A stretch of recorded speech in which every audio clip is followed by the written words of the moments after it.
अस्सलामुअलैकुम, आप देख रहे हैं समा। मैं हूं फवाद ज़ैदी और मैं हूं माहम जाहिद। बुलेटिन का आगाज करते हैं लाहौर से, जहां एक अजीब मंजर देखने में आया। झुकी हुई कमर और सफ़ेद दाढ़ी, कांपते हाथ और भीगी आंखें। सानिहा साहिवाल में जाँ बहक होने वाले खलील के वालिद ने जब वज़ीर आज़म इमरान खान से मुलाकात की तो उनको एक इमदादी चेक थमाकर अश्क शोई की कोशिश की गई। कातिल कहाँ हैं, तहकीकात कहाँ तक पहुँची, इमदादी चेक ये ज़ख्म भर पाएगा?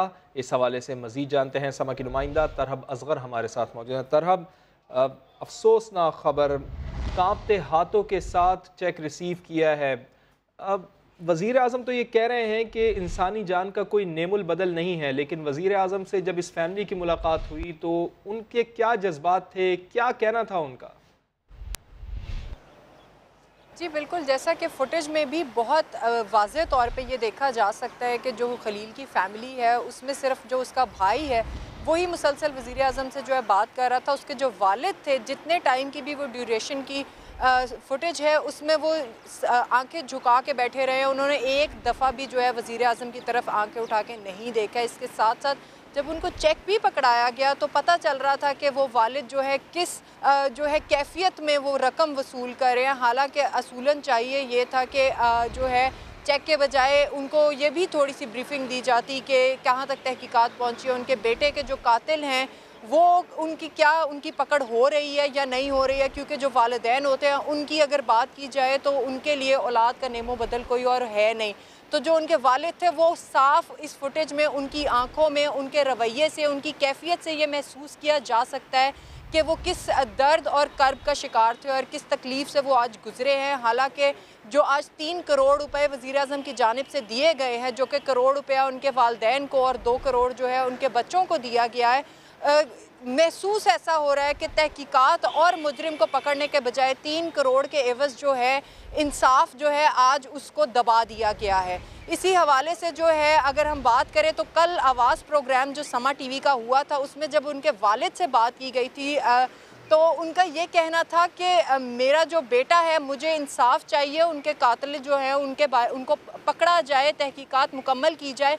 कल वो दुहाइयाँ देते रहे इमरान खान से और आज इमरान खान साहब ने उनसे मुलाकात की और मुलाकात करके उनको एक चेक थमा दिया कि ये शायद आपके बेटे के जो है मुजरिम, उनको हम सज़ा तो दे सकें या ना दे सकें, लेकिन ये जो है अजाला हम ज़रूर दे रहे हैं। हालांकि इस वाक़े को तकरीबन 3 माह से ज़ायद का वक्त गुजर चुका है। अगर अजाला करना ही था या इमदाद करनी ही थी तो वो पहले कुछ अरसे में, महीने, 10 दिन, 15 दिन, 20 दिन में भी किया जा सकता था, लेकिन ऐसा किसी किस्म का कोई इक़दाम उस वक्त सामने नहीं आया। लेकिन आज जब ये इक़दाम सामने आया तो यही वाज़े तौर पे महसूस हुआ है कि 3 करोड़ के एवज़ जो है वो इंसाफ उसको दबाया गया है शायद। और जो वालिद थे वो बड़े मजबूर और लाचार उस टाइम जिस तकलीफ़ और कर्ब का शिकार थे, उन्होंने बड़ी मजबूरी में जो है कांपते हाथों के साथ वो चेक वसूल किया है। जी बिल्कुल, कांपते हाथ हैं, देख सकते हैं हम, झुकी हुई कमर है, सफ़ेद दाढ़ी है और भीगी आंखें हैं। ये वालिद हैं खलील के, जिसकी फ़ैमिली को बेदर्दी से कत्ल किया गया था। चेक तो इन्हें मिल गया है, लेकिन अफसोस के साथ ये कहना पड़ रहा है कि इंसाफ इन्हें नहीं मिल पाया है। 2.5 माह बाद वज़ीर आज़म से मुलाकात का शर्फ़ इनको अलबत्ता ज़रूर हासिल हो गया है, लेकिन कातिल अभी तक गिरफ़्तार नहीं हो सके हैं। कातिलों को गिरफ़्तार नहीं किया गया है, उनको मंतकी अंजाम तक इस केस को नहीं पहुँचाया गया है। 3 करोड़ रुपए मदावा हरगिज़ नहीं हो सकते किसी भी कीमती इंसानी जान का, और खलील की तो पूरी फैमिली को ही निशाना बनाया गया।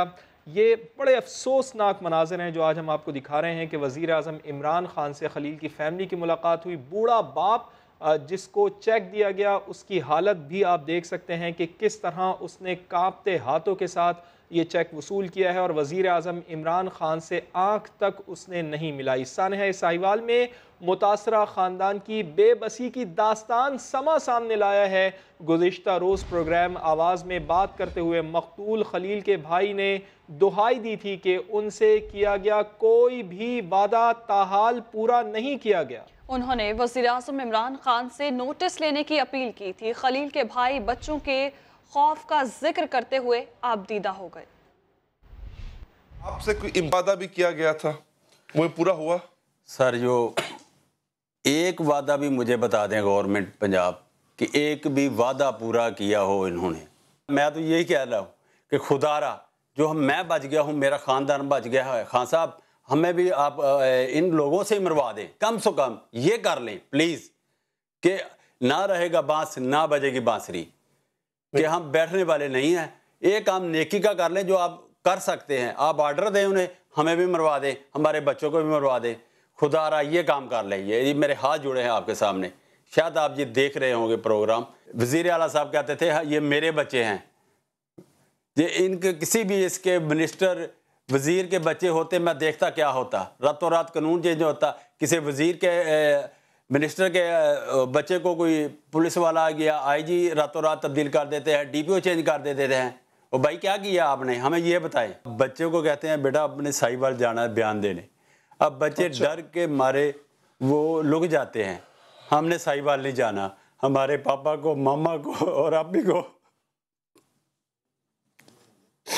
वो मार दिया गया, ठीक है, हमने नहीं जाना, हम भी नहीं बचेंगे। इसी पर मजीद बात करेंगे समा के एंकर पर्सन अली हैदर से। अली हैदर, बताइएगा कि क्या सिर्फ इमदादी चेक मुतासरा फैमिली के नुकसान का अजाला कर सकता है? किसी भी किस्म का चेक हो, किसी भी किस्म की इमदाद हो, हम वो किसी के जान के नुकसान का तो अजाला हो ही नहीं सकता। ये शख्स जिसको हम दिखा रहे हैं, ये बूढ़ा आदमी जिसकी कमर झुक गई है, हो सकता है जब इसका बेटा इसके साथ था इसके बहुत से ख्वाब होंगे और बहुत से ख्वाब इसने देखे होंगे, लेकिन आज आप देखें कि ये शख्स नज़र क्यों नहीं मिला रहा। काबिल तहसीन अमल है, मैं तारीफ़ करूँगा, बहुत शुक्रिया, बहुत मेहरबानी। वो भी दौर था कि हम लोग चीख मर जाते थे। सानह मॉडल टाउन के जो बेचारे वरसात थे उनके साथ उनके सर पे किसी ने हाथ नहीं रखा। यहाँ पर अगले दिन नोटिस लिया, इनको इनके इमदाद का चेक दिया और यकीन दहानी भी कराई। लेकिन अगली बात जी, आप यहाँ पे स्टेट इन्वॉल्व थी। जो पुलिस वालों के हाथों से गोलियां चली बगैर ये तमीज़ किए कि अंदर बच्चे बैठे हैं, औरतें बैठी हैं, ये बेकसूर हैं, इनका क्या काम दहशतगर्दी से, इसमें स्टेट इन्वॉल्व थी। ये शख्स आंखें क्यों नहीं मिला रहा? ये शख्स आंखें इसलिए नहीं मिला रहा क्योंकि इसको शायद सारा जहान कातिल दिखाई दे रहा है। इसको सामने बैठा हुआ शख्स भले वज़ीर आला हो, वज़ीर आज़म हो, इसको मैं, आप, हम सब, पूरा माशरा अपने बेटे का कातिल दिखाई दे रहा है। जब तक इसको इंसाफ नहीं मिलेगा, इसको ना सुकून मिलेगा, ना ये चूँकि अब अपनी ज़ईफ़ुल उम्री में है, ना ये शख्स अपनी अगली ज़िंदगी सुकून से गुजार सकेगा। हाँ, जलील की बात आप करें, उसको ज़रूरत है, उसको बच्चे पालने हैं, खलील के बच्चों की अभी बहुत ख्वाब है, उनकी पूरी ज़िंदगी उनके सामने पड़ी है, उसके लिए बहुत सी और परेशानियां हैं जो शायद इन पैसों से हल हो जाएं। लेकिन इस बूढ़े बाप का जो आसरा था वो अब चला गया है। इंसाफ की जहाँ तक बात करें, ये बात मेरे शोबे जलील ने भी की थी। आप एक लम्हे के लिए गौर करें, छोटे मासूम बच्चे हैं, मासूम बच्चा हमारे घरों में अगर किसी बात से डर जाए, किसी कमरे में अंधेरा हो वहाँ से डर जाए, वो दूसरी दफ़ा उस कमरे में जाना पसंद नहीं करता। जिस रोड पर, जिस मकाम पे उसके माँ बाप को, उन बच्चों को पहले गाड़ी से बाहर निकाला, फिर माँ बाप को पॉइंट ब्लैंक पे शूट किया गया, उनके सामने मार दिया गया हो, कैसा बेदर्द माशरा है। आप कहते हैं रोज़ वहाँ से गुजरो, रोज़ वहाँ से अपनी याद को ताज़ा करो, रोज़ उस लम्हे को दोबारा जियो जिसको वो नहीं जीना चाहते, जिसको शायद वो भुला देना चाहते होंगे। हमारे इंसाफ का निज़ाम, ऑनरेबल जजेस, ऑनरेबल कोर्ट का बहुत एहतराम है, लेकिन खुदारा इसको देखें। वो कहते हैं साहिवाल हमसे नहीं जाया जाता, हम गरीब लोग हैं, बच्चे ट्रॉमेटाइज्ड हैं, लाहौर शिफ्ट कर दे, 20 दिनों की डेट मिल जाती है।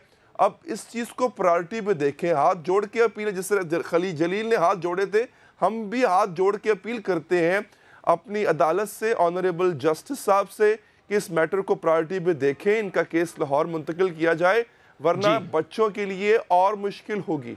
बिल्कुल आप सही कह रहे हैं अली हैदर, और खलील के भाई जलील भी इस वक्त हमें ज्वाइन कर चुके हैं। जलील साहब, एक चेक आपको दिया गया है, गो के इंसानी जान का तो कोई इजाला है ही नहीं, उसका तो कोई रद्दोबदल है ही नहीं, लेकिन बच्चों की परवरिश के लिए ये चेक आपके लिए कितना मददगार साबित हो सकता है। और वज़ीर आज़म साहब से आपकी जब मुलाकात हुई, कुछ उन्होंने यकीन दिलाया है कि कातलों को मंतकी अंजाम तक इस केस को पहुँचाया जाएगा, इंसाफ आपको दिया जाएगा?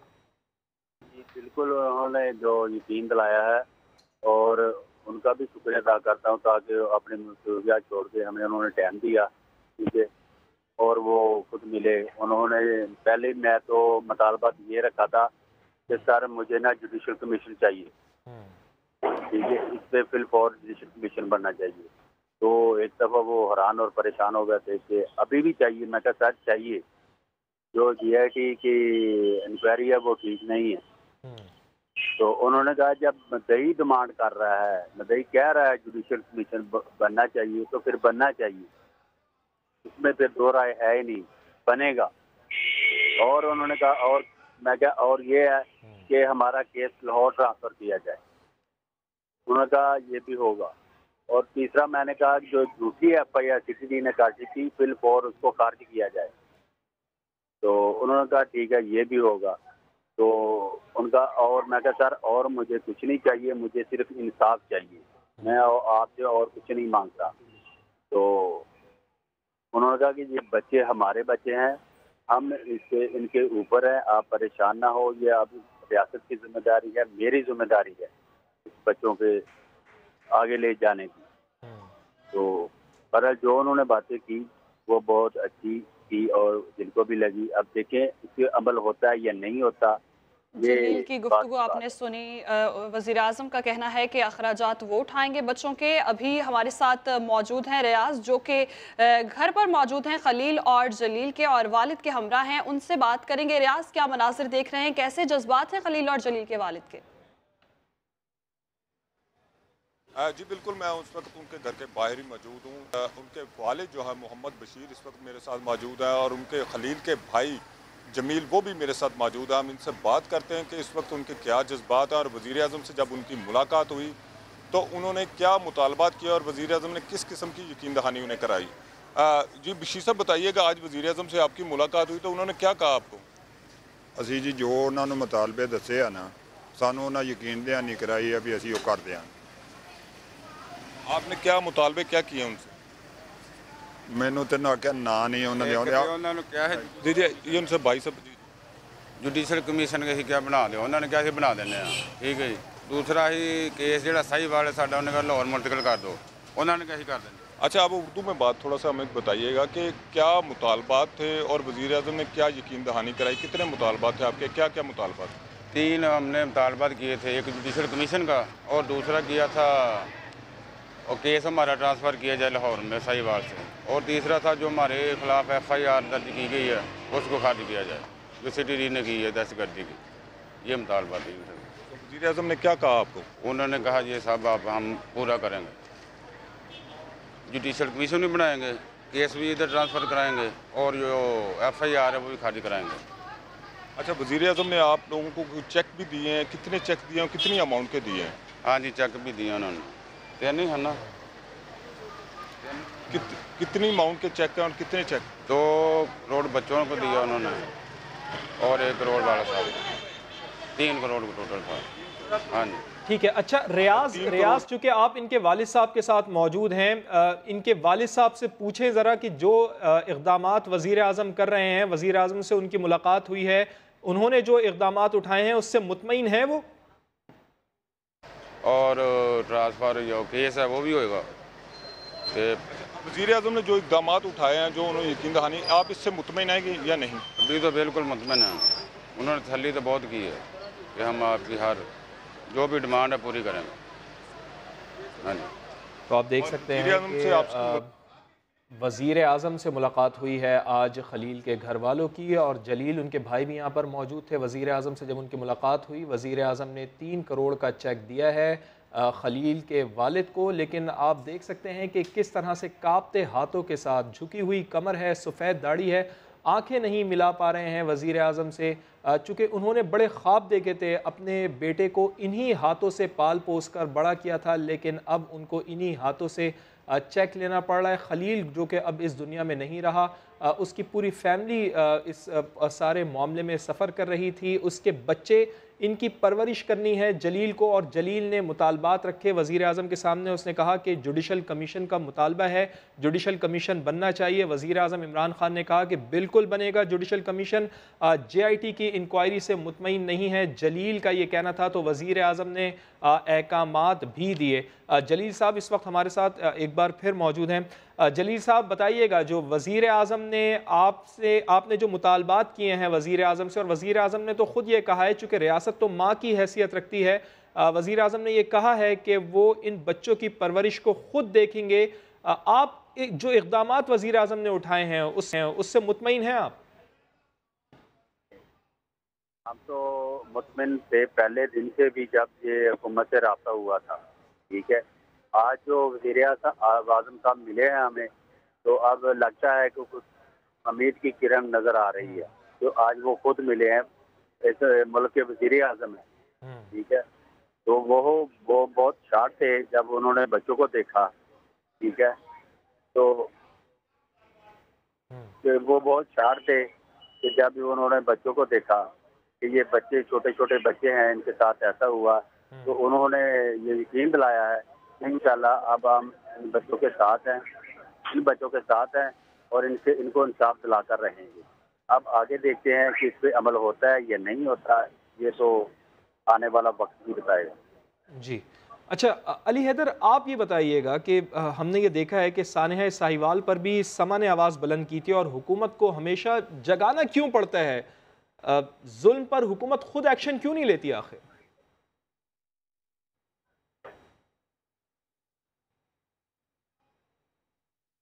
अली हैदर, बाद उसको आपको बताना पड़ता है कि आपने इस इख्तियार का इस्तेमाल भी करना है। जी। आपके हाथ में अगर उस जो छड़ी दी गई है इख्तियार की, तो आपने इसको इस्तेमाल मजलूम के लिए करना है। हमारा मसला ये है, और हमारे बतौर माशरा हम बेहिस हो चुके हुए हैं फवाद, हम खुद भूल जाते हैं। हम एक ट्रेंड चलता है सोशल मीडिया पे, हम उस ट्रेंड का हिस्सा बनते हैं।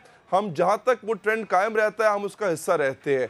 जलील के साथ जो हुआ, ये बात बहुत हद तक पसे पुष्ट जा चुकी थी। ये शख्स हर दूसरे दिन साहिवाल जा रहा था इन बच्चों को लेके, ये बात हमें पता ही नहीं थी। अचानक से कहीं ना कहीं किसी दोस्त से बताया कि जनाब इनके साथ ये हो रहा है, तो फिर हमने इनसे रब्ता किया। इन्होंने बताया कि ये ज्यादती का सिलसिला तब से जारी है। आला ओहदेदारान जो आज जलील को यकीन दहानियाँ करा रहे थे, जलील ने अपने प्रोग्राम में यहाँ पे बताया आके कि वो उनका फ़ोन नहीं उठाते थे, इनसे बात नहीं करते थे, इनके मैसेजेस का रिप्लाई नहीं करते थे। फिर जब बात मीडिया पे आती है, शोर गुल होता है, फिर ये लोग बुला लेते हैं। यही मसला है। आप रियासत जो है वो जब माँ की तरह होती है, तो ज़रूरी नहीं है कि बच्चा रोएगा तो माँ उसको दूध पिलाएगी। माँ को पता होता है कि मेरे बच्चे को भूख कब लगी है, वो परेशानी में है, वो दर्द में है। हमारे यहाँ कई जुल्म ऐसे होते हैं जो रियासत खुद कर रही होती है, जिसमें ये भी जुल्म है। एक पॉजिटिव साइड इसकी आपने कल मॉडल टाउन का जो वाकया हुआ किया था, जब भी इसके बाद इसका नोटिस भी हुआ था, जलील साहब भी हमारे साथ मौजूद हैं। जलील साहब, ये बताइएगा कि आपसे आज की मुलाकात के लिए राब्ता कब किया गया था? जी, आज सुबह तकरीबन 10:30 बजे मुझे कॉल आई शहबाज गिल साहब की। उन्होंने कहा आपको आज चेक देने हैं, तो आप हम गाड़ी भेजेंगे तकरीबन 12 साढ़े 12 के दरमियान, आपको गाड़ी ले जाएगी और छोड़ भी जाएगी। तो मैंने कहा चलो ठीक है। तो ये नहीं बताया गया कि PM साहब भी आएंगे और वो भी मुलाकात करेंगे। तो जब हम उधर गए, उसके बाद वो बैठे रहे, तो फिर उन्होंने जब जिधर मुलाकात करनी उधर बिठा दिया। फिर उधर मुझे पता चला कि PM साहब वो चेक देना चाहते हैं, खुद देना चाहते हैं आपसे, और आप उनसे जो भी बात करनी है आप खुले दिल से उनसे बात कर सकते हैं। ठीक, अच्छा, तो जी, आप ये कह रहे हैं कि आज सुबह जलील, इससे पहले शहबाज गिल साहब आपसे रब्ता नहीं करते थे क्या? आपका फोन नहीं उठाते थे? आपने दरख्वास्तें भी भेजी थी उनको भी और बुज़दार साहब को, तो कोई जवाब नहीं आया था आपको? जी नहीं, दरखास्तों का बिल्कुल जवाब नहीं आया। ठीक है, ये तो आज अचानक की मुलाकात हुई है, ये नहीं पता कैसे हुई है। शहबाज गिल साहब ने करवाई है। अच्छा, ठीक है, इसने करवाई है, और इसमें हमारे रिश्ते साहब का भी बहुत अच्छा काम है। उन्होंने जो कदम उठाया, और इस्लामुल मीरुद्दीन जो हमारे वकील हैं, ठीक है, जलील साहब साथ ही रहिएगा। रियाज हमारे साथ एक बार फिर मौजूद हैं, जो जलील और खलील के घर पर ही मौजूद हैं और उनके वालिद साहब के साथ ही मौजूद हैं। रियाज, ज़रा बताइएगा इनके वालिद साहब से पूछ के कि जब इनकी वज़ीर आज़म से मुलाकात हो रही थी तो इनकी आंखें नम थीं जिस वक्त ये चेक वसूल कर रहे थे। इनसे बात कीजिएगा और बताइएगा कि जो मुतालबात इनकी जानिब से किए गए हैं, वज़ीर आज़म ने उसका नोटिस लिया है, अब ये कुछ मुतमईन है? अच्छा मोहम्मद बशीर साहब, ये बताइएगा कि आप जब वज़ीर आज़म बात हुई तो आपके हाथ भी कांप रहे थे और आप रो भी रहे थे, उसकी क्या वजह है? रोन तो मेरा मुक नहीं सकता, क्योंकि जो मेरे ना हो गया ना मैनू भुलदा ही नहीं। समझा गई ना गल? वो मैनू चक्कां नाल ठंड नहीं पैंदी, जो मेरे घर ही कुछ नहीं देता तो मैनू रोना ही है। मैं ये सारी बातें आपने वज़ीर आज़म को बताई तो उस वक्त क्या हालात थे? ये मुंडे ही गल्लां करते रहे, मैं ना कोई गल नहीं, मैं सुनता ही रहा। हाँ जी, रो रहे थे आप उस वक्त? मैं तो रोंदा ही रहा, मेरे वास्ते कुछ नहीं। जो मेरे ना हो गया, मेरा घर सारा वेला हो गया। मैं घर वाना तो भी रोना, बाहर आना तो भी रोना, बच्चे वेना तो भी रोना। मेरा रोन कितना मुक जाएगा? अगों मेरे जेडे बच्चे ने भज भज कदी आउन जाते हैं, कदी आउन जाते हैं। मैनू जो इंसाफ मिल जाए, चलो घर बह जा, कोई गल मैनू घट जाए मेरी भी। सारी दिहाड़ी वो सड़कों से रुलते हैं, मैं घर रोंदा रहना, परेशान रहना वा भी किधर गए, कदों आउणगे। कारोबार तो वेले हो गए, सानू जो इंसाफ मिल जाए तो असीं रमान नाल घर बह जाइए। वज़ीर आज़म ने जो आज इकदाम किए, आपने मुतालबात किए, उन्होंने यकीन दहानी कराई, आप इससे मुतमईन हैं? वेखो जी, मुतमिन तो तां वजह हो जाएगा, तो असीं तो मुतमिन हो जाएंगे जो तुसीं सानू यकीन दहानी कराओगे भी आह काम हो जाएगा, तो असीं तो आखना ठीक है। हुण हुंदा ही आ ना हुंदा तो अगे अल्लाह नूं पता ही आ, उन्हां नूं पता। आज जो मुलाकात थी आपकी, वो आप किस हद तक आप दिली तौर पर मुतमईन दिखाते कि वज़ीर आज़म के जो आज आपकी मुलाकात हुई उससे आप क्या कहते हैं? क्या आपका दिल करता है कि वाकई आपको इंसाफ मिलेगा? देखो जी, जे तो उन्हें इन्नी कोशिश की सानू मिलन की, तो फिर तो दिल मनता है भी साड़ी सुनगे भी गां, तो जे मेरी तसलियां ही हैं तो फिर मैं कुछ नहीं कह सकता।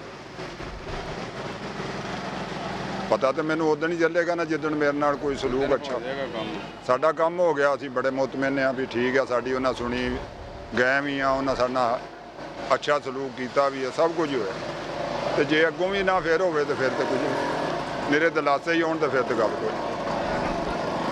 मुतमिन तो ही उदन हो जाएंगे जिदन साडी ये 2-3 मुतालबे पूरे हो गए। असीं उन्हां ते खुश हैं, असीं नाराज़ क्यों होना कि वाकई साडी सुनदे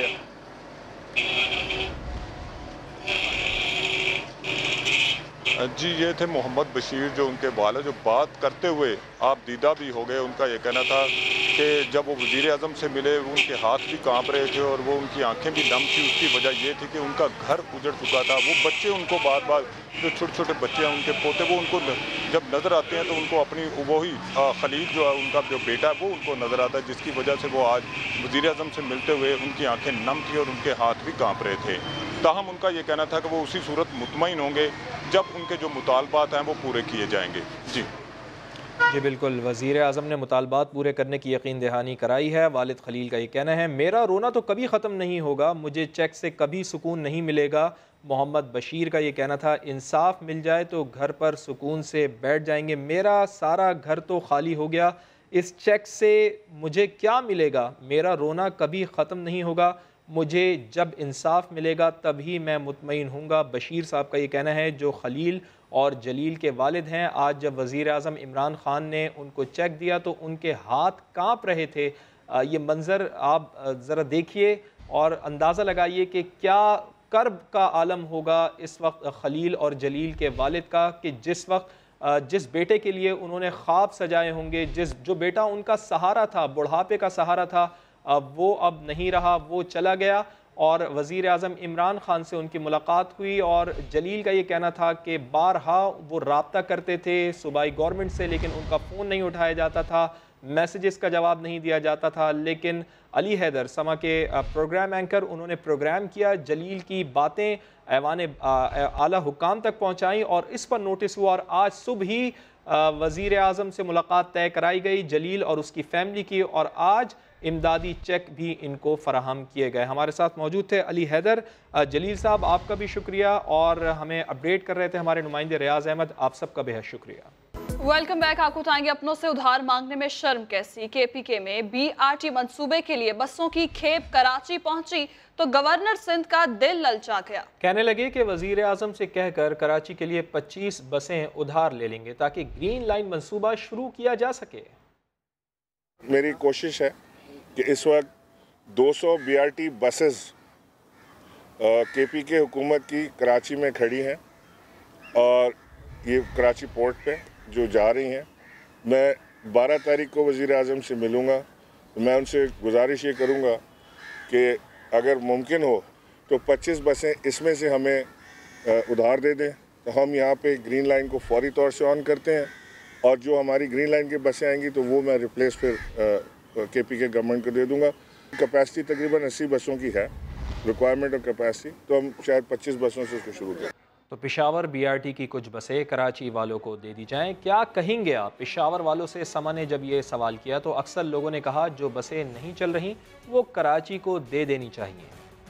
वो दे देना चाहिए, उनका कुछ काम हो जाएगा, क्योंकि हमें तो इससे अभी तक कोई फ़ायदा नहीं मिला। सिंध वाले को 25 बसें दे देनी चाहिए, क्योंकि यहाँ पे तो BRT कंप्लीट नहीं हो रही और कम से कम वो लोग तो फ़ायदा उठा लेंगे ना इन बसों से। इसको ये सारे के सारे बसें देने चाहिए, क्योंकि ये तो बन नहीं सकता है पेशावर BRT, क्योंकि ये तो इससे तो इन लोगों ने मसले कश्मीर बनाया है।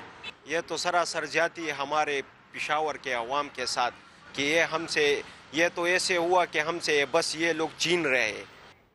पाकिस्तान स्टॉक एक्सचेंज में शदीद मंदी, सब कुछ डूब गया। 100 इंडेक्स 3 साल की कम तरीन सतह पर आ गया। 550 पॉइंट्स की कमी के बाद मार्केट 36,579 पॉइंट्स पर बंद हुई। अशरफ खान की रिपोर्ट। अच्छी इन्वेस्टमेंट करें, स्टॉक मार्केट के अंदर बड़ी अच्छी सुगत अट्रैक्टिव वैल्यूएशन है, वहाँ पे पैसा डाल दें, और ज़मीनों की कीमतें बड़ी आजकल अट्रैक्टिव हुई उधर डाल दें। ये डॉलरों के अंदर जो लोगों ने आपको पीछे लगाया है ना, आपका नुकसान करवा रहे हैं और कुछ भी नहीं है। कोई उम्मीद बर नहीं आती, कोई सूरत नजर नहीं आती। पाकिस्तान स्टॉक मार्केट में सब कुछ डूब गया। 100 इंडेक्स 3 साल की निचली सतह पर आ गया। 100 इंडेक्स 550 पॉइंट्स कमी के साथ 36,569 पर आ गया। आलमी बैंक की पाकिस्तानी मईशत पर अगले 2 साल मुश्किलात बरकरार रहने के बाद अब IMF की जानिब से भी पाकिस्तानी मईशत की सूरत मजीद खराब होने की रिपोर्ट पर शेयर बाजार में सरमायाकार परेशान नजर आए। शेयर की कीमत मुसलसल कम होने से PTI दौरे हुकूमत में मार्केट कैपिटलाइजेशन 1200 अरब रुपए घट चुकी है। अशरफ खान, समा, कराची। ऐसे में माहिर मुआशियात मोहम्मद सुहेल कहते हैं कि बड़े बड़े सरकारी इदारे अरबों रुपए दबाए बैठे हैं, स्टॉक मार्केट में सरमायाकारी नहीं कर रहे। समा से गुफ्तगू में बोले सरमायाकारों को हिरासा किए जाने का माहौल है। उन्होंने स्टॉक मार्केट की बहाली के लिए एमनेस्टी स्कीम देने का मुतालिबा कर दिया। एक्सचेंज को अगर सपोर्ट करना है उसके 2 बहुत ही आसान तरीके हैं कि स्टॉक मार्केट की एमनेस्टी दे दी जाए, क्योंकि 2012-13 में भी एमनेस्टी दी गई थी ताकि लोग सेविंग्स करें, लोग सरमायाकारी करें।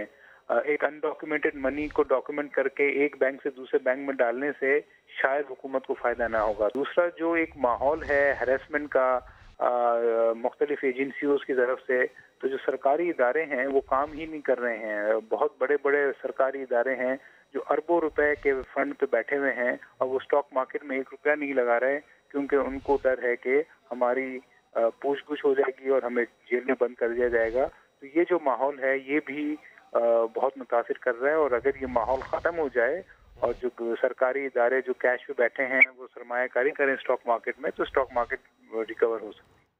आगे बढ़ेंगे, आपको बताएंगे कराची में दूध की कीमत में होशरुबा इजाफे की तैयारियां। एसोसिएशन 2 ग्रुपों में बच गई। शाकिर ग्रुप कहता है कीमतों में फी लीटर 23 रुपए इजाफा होगा। हाजी अख्तर ग्रुप ने मुखालिफत कर दी। कहते हैं कि फैसले में हमारी राय शामिल नहीं है, दूध सरकारी निर्ख पर ही बेचा जाए। खुर्शीद आलम की रिपोर्ट। क्रैकडाउन का खौफ या आपसी इख्तलाफात, दूध माफिया शहर में अपना राज समझकर एक बार फिर कीमतें बढ़ाने की कोशिश करने लगा। 5-10 रुपए नहीं, पूरे 26 रुपए बढ़ाने का ऐलान शाकिर गुज्जर ग्रुप ने किया, लेकिन हाजी अख्तर ग्रुप ने इनकार किया तो दुकानदारों ने कीमतें न बढ़ाई। हमारे ग्रुप ने ना अभी कोई ऐलान नहीं किया, वाज़ा ऐलान नहीं किया, इसी वजह से हम लोग अभी 94 बेच रहे हैं। अब बॉल कमिश्नर कराची के कोर्ट में है। जिला इंतजामिया ने वाज़े कर दिया दूध की कीमत में मनमाने इजाफे की इजाजत नहीं दी जाएगी।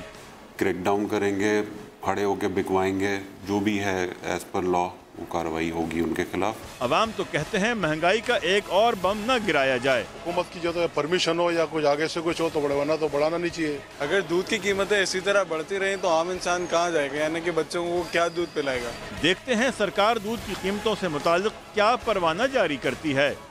शहरियों ने दूध की कीमतों में मनमाना इजाफा मुस्तरद कर दिया। अब ये जिले इंतजामिया का इम्तहान है कि वो मुनाफाखोरों के दूध का दूध और पानी का पानी कब करती है। कैमरामैन फैसल आगाई के साथ खुर्शीद आलम, समा, कराची।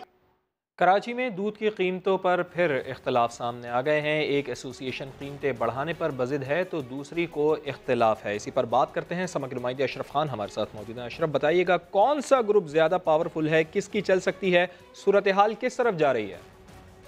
जी, अगर बात करें तो 50% पे ये मुंतकिल हो रही हैं। दो डेयरी फार्मर्स हैं, डेयरी कैटल एंड फार्मर है और डेयरी फार्मर्स हैं। दो अलग अलग ये हैं जिनका यहाँ पे कराची में राज है। तकरीबन जो है कराची में 29 कैटल कॉलोनी है जो मुख्तलिफ शहरों में जगह पे बनी हुई है, जिसमें मौजगोड है, सुरजानी है, बिलाल कॉलोनी है, मिल्लत कॉलोनी है, भैंस कॉलोनी है, मलीर है, लांडी है। सुपर हाईवे पे ये बनी हुई है। यहाँ पे जो तकरीबन बताया गया कि 8 लाख से ज्यादा जानवर हैं जिससे दूध जो है गाय और भैंस से वो शहर में पहुंचाया जाता है। और कराची शहर की यौमिया तलब जो 45 लाख लीटर है यौमिया जो फराहम किया जाता है।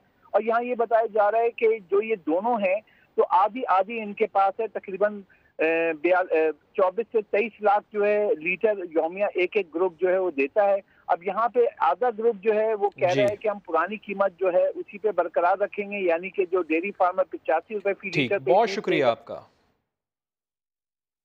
लाहौर में मॉडलिंग की शौकीन लड़की के कत्ल की तहकीकात जारी हैं। पुलिस ने मुकदमे में नामजद मुलजिम को गिरफ्तार कर लिया, जबकि 2 ने अबूरी जमानत करा ली। जहांगीर खान की रिपोर्ट देखिए। मॉडलिंग की शौकीन लड़की का कत्ल, मुकदमा में नामजद मुलजिम उस्मान गिरफ्तार। मय्यत पोस्टमार्टम के बाद बुरसा के हवाले कर दी गई। इकरा सईद केस में नामजद 2 मुलजिमों हसन और उमर ने अबूरी जमानत करा ली। मकतूला के वालिद का कहना है बेटी दुबई में भी परफॉर्म कर चुकी है। लाहौर में मौत से पहले किसके साथ थी ये नहीं जानते। मेरी बेटी आई थी 15-20 दिन हो गए, आती जाती है लाहौर से, आती जाती है, मतलब 3 साल से ये काम कर रही है। 3 साल से काम कर रही है, कभी दुबई, कभी लाहौर, कभी कराची में प्रोग्राम होता रहता है। पुलिस का कहना है कि कॉल रिकॉर्ड और दीगर शवाहिद की बिना पर तफ्तीश मुकम्मल होने के बाद हकायक वाज़े होंगे। ये इसका नाम इकरा बीबी है, ये कराची की रहने वाली है और इसका पोस्टमार्टम करवा रहे हैं। इंशाल्लाह मैरिज पे तफ्तीश करेंगे। मुलजिमान इकरा सईद को इतवार के रोज मुर्दा हालत में शाहदरा अस्पताल लाए और उसे वहां छोड़कर खुद रूपोश हो गए थे। कैमरामैन मोहसिन इकबाल के साथ जहांगीर खान, समा, लाहौर। रावलपिंडी में शादी से इनकार पर खातून का बेदर्दी से कत्ल। पुलिस ने मुलजिम को गिरफ्तार करके तहकीकात शुरू कर दी हैं। सदाकत अली की रिपोर्ट। शादी से इनकार पर इतनी बड़ी सजा, मुलजिम वकास ने 44 साल शाइस्ता से जीने का हक भी छीन लिया।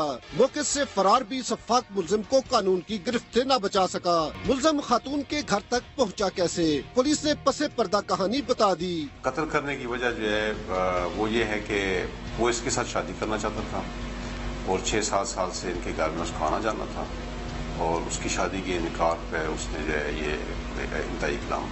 कानून का शिकंजा सख्त हुआ तो मुलजिम ने इकरार जुर्म कर लिया।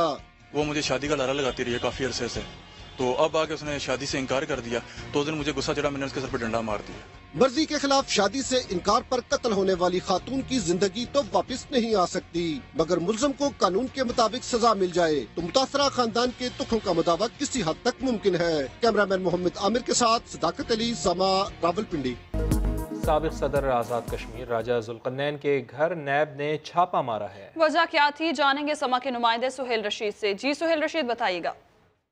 जी देखिए, नैब की टीम कार के रेंटल पावर करप्शन का जो है वो इन्वेस्टिगेशन कर रही है और इसी सिलसिले में साबिक सदर आज़ाद कश्मीर राजा जुल्करनैन के घर छापा मारा गया था, जहां पर उनके बेटों की गिरफ्तारी के लिए छापा मारा गया था। ताहम गिरफ्तारी तो अमल में नहीं आ सकी, लेकिन नैब की टीम ने जो मुतलका रिकॉर्ड है वो जरूर कब्जे में ले लिया है। राजा जुल्करनैन के दोनों बेटों पर मनी लॉन्ड्रिंग का इल्जाम है। नैब की टीम ने आज इसी सिलसिले में वहां पर ये रेड किया था, जिसमें उनके जो बेटे हैं राजा उमर, उनकी गिरफ्तारी के वारंट नैब की टीम के पास मौजूद थे, लेकिन वो घर में मौजूद नहीं थे। तो उनकी अदम मौजूदगी में घर की तलाशी ली गई है, जिसके बाद नैब की टीम ने कुछ रिकॉर्ड जरूर कब्जे में लिया है और अब टीम वहां से वापस रवाना हो चुकी है। इसी केस में गुज़श्ता रोज भी इनके करीबी रिश्तेदार लाइक अहमद को गिरफ्तार किया गया था, जिन्हें आज एहतसाब अदालत में पेश करके 10 दिन का जिस्मानी रिमांड भी हासिल किया गया था। और अब ये दूसरी गिरफ्तारी के लिए नैब की टीम कोशिशें कर रही है। उसी सिलसिले में ये छापा मारा गया था। जी बहुत शुक्रिया सुहेल रशीद, आप हमें अपडेट कर रहे थे। वज़ीर-ए-आज़म से पंजाब की पार्लिमानी पार्टी से मुलाकात की अंदरूनी कहानी सामने आ गई। चंद वज़रा और अरकान असम्बली इमरान खान के सामने फट पड़े।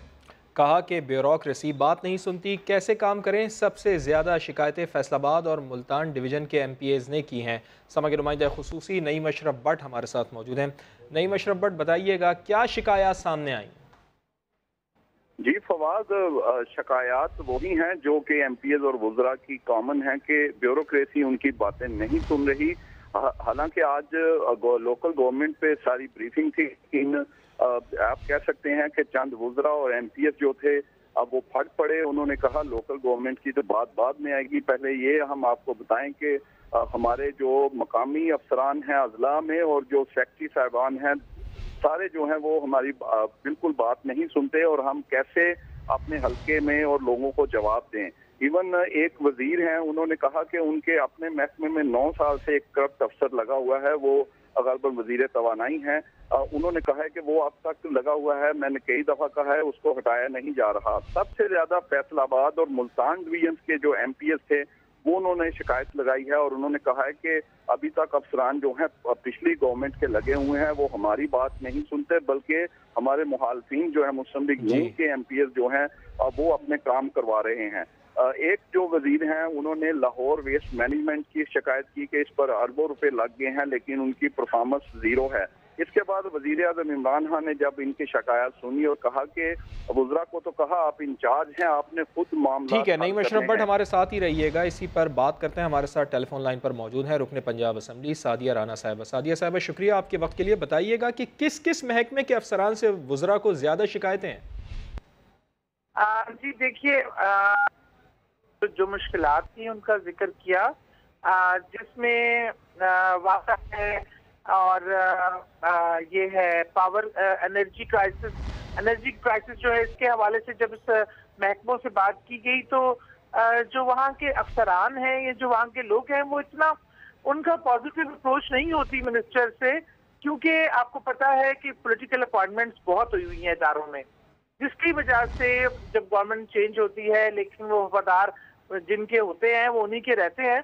इन किस्म के मसाइल के जो डोमेस्टिक इश्यूज हैं उसको लेके आज खान साहब से बातचीत की, वज़रा ने अपने मामलात बताए और खान साहब ने बहुत अच्छे तरीके से उसको हल करने और मामलात को देखने का उनसे प्रॉमिस भी किया और उनको ये इख्तियार दिया कि आप इस चीज़ के डिपार्टमेंट के हेड हैं, जो आप सिर्फ समझते हैं वो आप इस हवाले से जरूर करें इसमें बेहतरी लाने के लिए। जी अच्छा, हिदायत भी जारी की हैं खान साहब ने आज?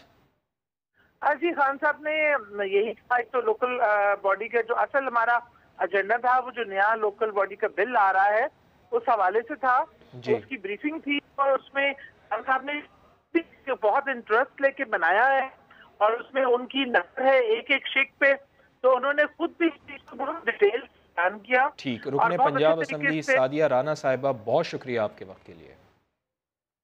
हुकूमत ने शरीफ खानदान के खिलाफ करप्शन के नए मुकदमात दायर करने का फैसला कर लिया। लाहौर में वज़ीर-ए-आज़म की ज़ेर सदारत इजलास के बाद सूबाई वज़ीर महमूद रशीद ने मीडिया से गुफ्तगू की। उनका मज़ीद क्या कहना था आपको सुनवाते हैं। मिनिस्टर ने मीटिंग के आगाज़ में शरीफ बरादरान की जो करप्शन के हवाले से बड़ी तफसील से वहाँ पर जिक्र किया और ख़ास तौर पे जो मनी लॉन्ड्रिंग के ज़रिए करोड़ रुपया इनके एक तो जो अकाउंट्स पकड़े गए हैं, जिससे सलमान शरीफ, हमज़ा और इस फैमिली के अंदर इनके जो मुलाजमों के ज़रिए करोड़ों रुपया उनके अकाउंट्स में बाहर से रेमिटेंस होकर आते रहे हैं। अब तक तो जो नैब के ऊपर केसेस बने हुए थे वो पिछले केसेस थे, सिर्फ एक आध केस हमने दर्ज किया है, लेकिन अब हमारे पास इतना डाटा आ गया है और उसके ऊपर तेज़ी के साथ हम मज़ीद जो तफसीलात हैं वो ले रहे हैं और उसके बाद वो केसेस अदालतों के अंदर भी जाएंगे और हम सबको वज़रा को उन्होंने कहा है कि आप भी इनको एक्सपोज करें मीडिया को। शहबाज शरीफ ने इल्ज़ाम लगाया है कि नवाज शरीफ के इलाज पर तहरीक इंसाफ ने जुल्म और ज्यादती की है। शरीफ खानदान के खिलाफ इंतकामी कार्रवाई इमरान खान की भूल है। वो लंदन में मीडिया से गुफ्तगू कर रहे थे। जिस तरीके से मियाँ नवाज शरीफ के इलाज मुआवजे के हवाले से PTI ने जुल्म और ज़्यादती की, वहाँ पर कोट लखपत जेल में उनको मुनासिब इलाज मुआवजे के लिए बंदोबस्त ना किया, उसके लिए फिर बेपनाह शोर वावेला हुआ और फिर वो कभी अस्पताल भिजवा दें, वहाँ पर मुतल्लिका डॉक्टर्स कभी वो अवेलेबल ना हो, कभी मेडिकल जो इक्विपमेंट है वो अवेलेबल ना हो, बाहर कैफ। और फिर जिस तरीके से इमरान खान नियाजी का शरीफ ख़ानदान के ख़िलाफ़ जो उसका इंतकामी कार्रवाई है वो बहुत बड़ी भूल में है। अल्लाह ताला के फजल करम से, हम उस मालिक के करम से हमारे हाथ साफ हैं, कौम की खिदमत की है। गवर्नर सिंध इमरान इस्माइल का कहना है, हमारी तमन्ना है कि वर्ल्ड कप दोबारा पाकिस्तान आए। सरफराज अहमद कहते हैं, उम्मीदों पर पूरा उतरने की कोशिश करेंगे। कौमी क्रिकेट टीम के कप्तान सरफराज अहमद की गवर्नर सिंध से मुलाकात। इमरान इस्माइल ने वर्ल्ड कप के लिए कप्तान का हौसला बढ़ाया और ट्रॉफी पाकिस्तान लाने की उम्मीद लगा ली। हमारी तो ये तमन्ना है कि इस मुल्क में दोबारा वर्ल्ड कप जो है वो फिर से पाकिस्तान आए और सरफराज उसकी ट्रॉफी को लेकर पाकिस्तान आए। सरफराज अहमद ने कहा कि अच्छी कारकर्दगी दिखाते हुए कौम की उम्मीदों पर पूरा उतरेंगे। हार जीत जो है वो खेल का हिस्सा है और इंशाल्लाह हम पूरी कोशिश करेंगे कि वर्ल्ड कप में पाकिस्तान टीम के लिए अच्छा परफॉर्म करें। कौमी कप्तान ने जिला बस्ती के फतेह बाग में पौधा लगाकर शजरकारी मुहिम का इफ्तिताह भी किया। सरफराज अहमद ने कहा कि वजीर आजम इमरान खान पौधे लगा रहे हैं तो खिलाड़ी भी इसमें अपना भरपूर हिस्सा डालेंगे।